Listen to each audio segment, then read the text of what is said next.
Kini kami akan ajak Anda menuju Nagoya, Jepang untuk melihat seperti apa suasana Ramadan di sana, terlebih di tengah pandemi COVID-19.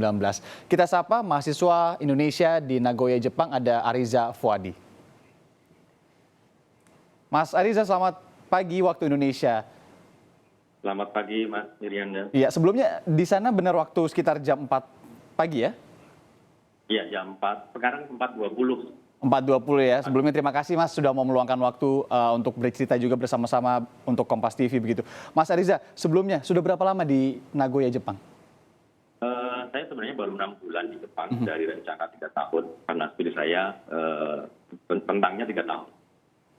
Oke, baru 6 bulan dari rencana 3 tahun ya. Nah Mas, selama bulan puasa atau bulan Ramadan di tahun ini nih, di Jepang begitu kan, kemudian juga di tengah situasi pandemi COVID-19, seperti apa sih suasananya di kota Nagoya sendiri? Kalau di kota Nagoya saat ini kondisinya statusnya adalah darurat. Jadi pelayanan publik, tapi pelayanan publik masih buka seperti rumah sakit atau supermarket untuk menyediakan makanan masih buka, tetapi perkantoran umum maupun sekolah atau kampus tutup total. Jadi saya sebagai mahasiswa tidak diizinkan untuk datang ke kampus dan semua kegiatan dilakukan secara online.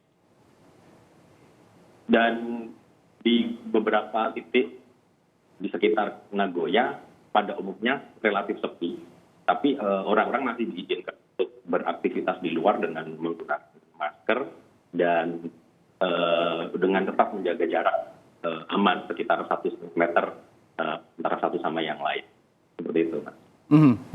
Diminta untuk jaga jarak, kemudian juga tadi kan untuk mahasiswa, kemudian untuk berkuliah dulu di rumah, kebijakannya sebenarnya tidak jauh dari di Indonesia juga. Tapi untuk imbauan dari pemerintah Jepang atau pemerintah kota Nagoya sendiri, Mas, kepada warga di sana atau juga warga negara asing di Nagoya seperti itu, seperti apa imbauan yang diberikan oleh pemerintah di sana?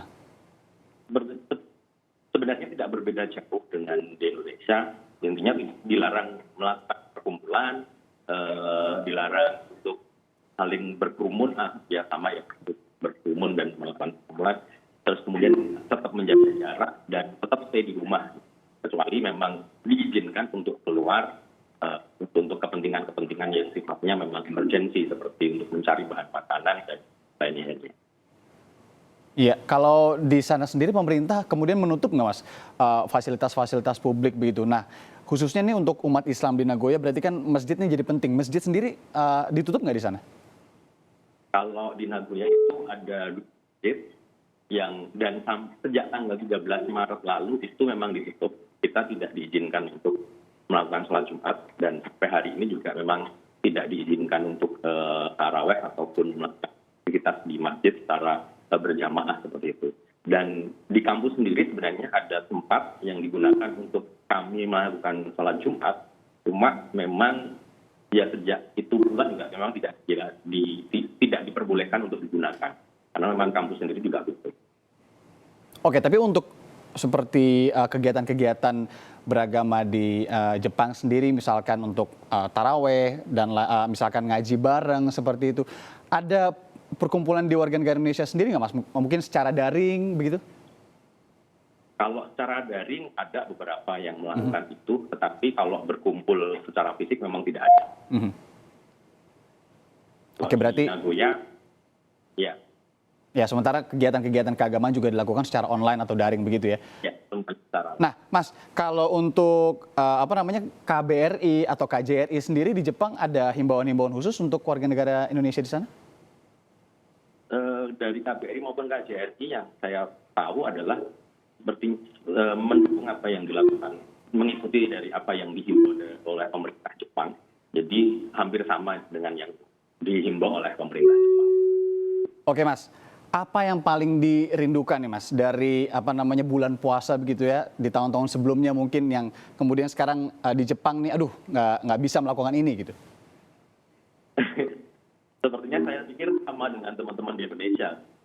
Kita memang karena tidak diizinkan untuk keluar rumah untuk berkumpul, melakukan taraweh ataupun sholat jamaah, sholat Jumat dan buka bersama. Jadi ya itu mungkin salah satu hal yang kami rindukan. Gitu. Jadi semua kegiatan kami lakukan secara mandiri.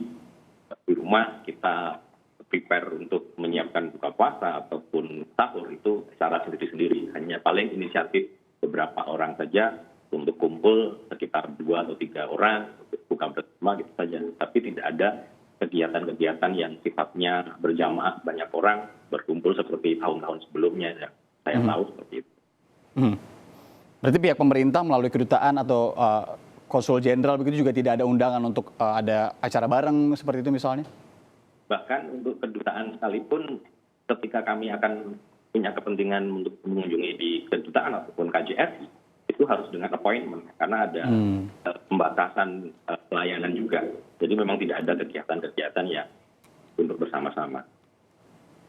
Baik, terima kasih Mas Ariza Faudi. Laporan Anda langsung dari Nagoya, Jepang. Tetap jaga kesehatan. Semoga bulan puasa bulan ini bisa menjadi berkah di Jepang. Terima kasih, Mas. Terima kasih. Ya.